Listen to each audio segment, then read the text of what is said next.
Hey, what's up? What's up? How are you? I'm good. Thanks for hopping on. It's my pleasure, man. Thanks for having me. Yep. Welcome to episode number 163 of the Blood Take. I'm here with Coach Ed, talking about a hectic week one of college football and previewing week two of the slate of games and much more. So, welcome. Thank you. It's a pleasure. A lot of great games this past week, so I'm really excited about it. So first, let's dive into the Ohio State game. What hmm were your takeaways in that game? Some of the things that I took away are number one, defense. The teams definitely did play some defense. You know, when you sit down and you look at the stats, you see the impact that the defense had. I have this quick stats here. Uh, where is it? Yeah, let me see. March Manning threw for 130 yards. Texas as a team ran for 166 yards. Sayan threw for 126 yards, but Ohio State ran for 77 yards. So, you Ohio State stopping Texas on fourth and goals, two of them inside the 10, one at the 1 yard line. So, the stops that they had against Manning throughout the game. So, um, that's one of the things that I took away from that game. It's a lot of defense there. So, Hmm. What were your thoughts on how Ohio State's quarterback Julian Sagan played? well, he was very efficient. He's a first year starter. That was his first game. So, but he handled himself well. He played with great poise. He was more of as most people say, a game manager. So he relied on his teammates to help him out. That big pass to Carnell Tate, that was a phenomenal pass. Him getting outside the pocket and letting that ball rip. So, but he's fine. He's going to develop and become a good player in the Ohio State system. So, What were your thoughts on how Texas would have played better in the second half to overcome a victory? well, number one is those fourth down stops. You needed to score, especially that 4th and 1, where Manning tried to go for the touchdown in Ohio State. You needed that touchdown. It just seemed like if they got that touchdown, it would have taken the pressure off of them. The offensive line with the pressure that Ohio State was putting on Manning, getting him out the pocket. He wasn't as consistent, so you needed that there. They moved the ball in a sense between the 20s. It's just ultimately finishing, getting those touchdowns. And that's ultimately what it boiled down to because 14-7. It was a one-score game, really, when you think about it in the end. So, that's where the big factor is they need to clean up some things offensively. Defensively, I think they're going to be fine. They're going to build upon that. Last year, which I've talked about before, is Ohio State was number one in total defense. Texas was number two. So I expected a defensive battle, and for the most part, that's what you get. But that's what we got. But for Texas, clean up the and finish in critical situations, especially those fourth downs moments that you had. Hmm. So the next game I would like to talk about is number nine LSU uh, playing number four Clemson. LSU beat Clemson 17-10. Mhm. What were your initial thoughts on Garrett Nussmeier and his performance in that game? Nussmeier was good. This game I thought it was going to be because I wanted to see because you have two quarterbacks who are projected to be, top picks in the NFL draft. So I wanted to see how they, would do how they would produce. Nussmeier 28 of 38, 230 yards and a touchdown. Good job. And he was efficient, good leader in what he was doing out there on the field for LSU. So I saw Caden Dorham rush for 74 yards for a touchdown, which mhm. held the ball for all of 9 minutes of the second half. What were your thoughts on his performance? Very good. In terms of his production and how he managed it himself. So, um, he fit into what they were trying to do overall. So, good job for him. So, what were your thoughts on Florida State upsetting Alabama? Hmm. Shocking. I mean, when Castellanos, basically made his comments earlier in the week, you know, as a coach, you tell your players don't give him any bulletin board material, but it sparked something within that team. So, and his teammates wanted to get behind him and help him out, and they went out there and they played phenomenally. They dominated that game. So, you know, um, for them to go out there and be physical on both sides of the ball, that's one of the things that I really appreciated um, with Florida State.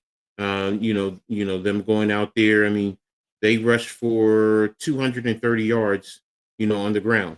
They didn't have to pass, but Castellanos was efficient, passing 9 of 14, 152 yards, which is good. But what they did is they handled the trenches and they ran on them, and then defensively they got after Alabama. They made them pretty much pedestrian. They took away their running game, and they put it into Ty's hands, which he was trying. 43 passing attempts, 23 completions, but Alabama needs the run game to be a lot more effective, and Florida State took that away from them. Mhm. What were your thoughts on Miami beating Notre Dame? Great game. Takes me back to the rivalries of the late '80s, early '90s. The Catholics versus the convicts, the old um, mantra that they had back in the days. And, it's a great reintroduction, and hopefully the rivalry will continue. Seeing all the, Miami Hurricane big names out there, it really sparked something. And it was a great game going back and forth. And Miami, after kicking that field goal within or about a minute left in the game to close it out, getting those back-to-back sacks, that was big. That was very big for Miami, and it's a great win for them. And that's what they needed, because they're trying to stay within the top 10 and get into the national contention for a championship. So, definitely a great game, a game that I was looking forward to.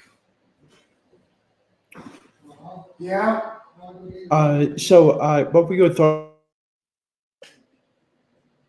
Sorry, what were your thoughts on the upcoming schedule of slate of games? Well, as far as the games coming up, I'm intrigued. I mean, I know I'm going to be covering Michigan and Oklahoma. I definitely want to see Friday.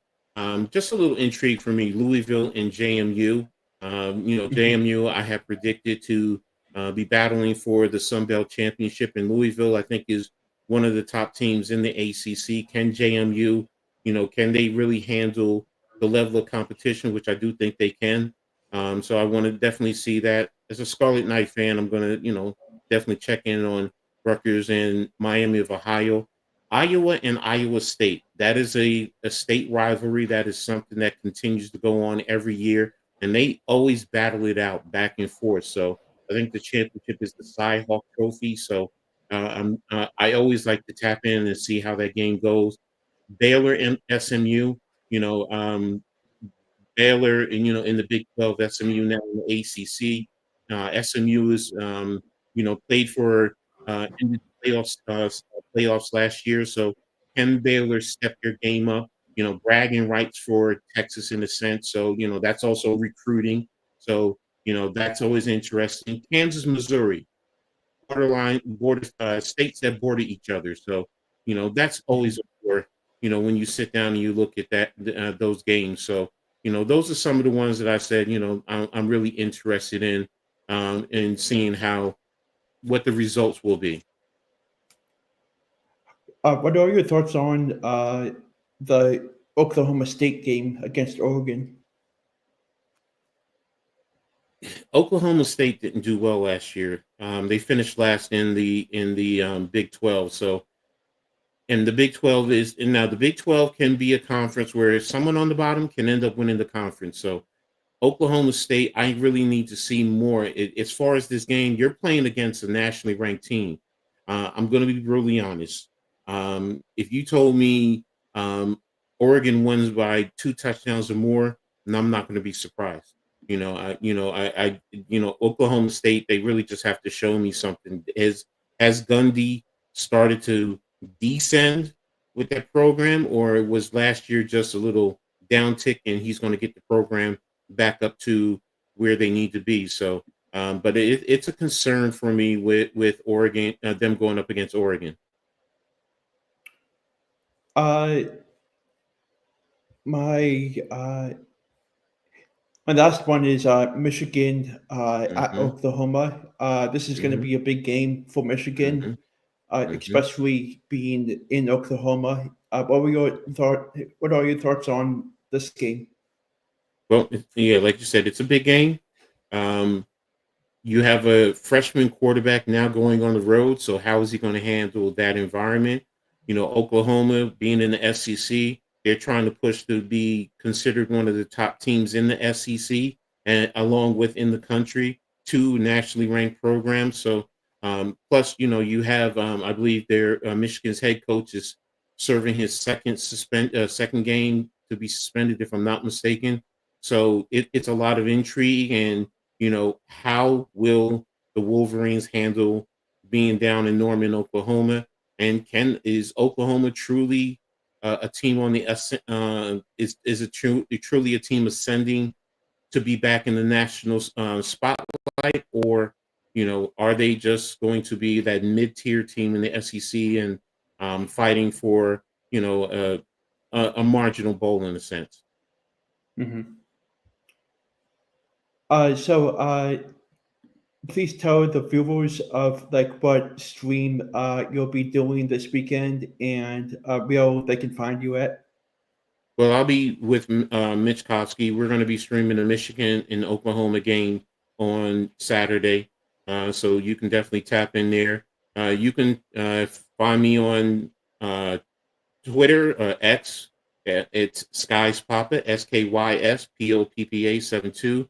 On YouTube, it's Coach Ed. That's Ed with 2 D's Sports. That's very simple. That's how you can find me there, and that's where I'm mostly at. I mean, I do a little TikTok and Instagram, but I'm only mainly focused on Twitter and YouTube. Thanks for taking the time out of your day to come on and talk college football, and I'll definitely have you back on sometime in the future, and have a good day. You too. Thanks for having me. Appreciate you. Thank you. You too.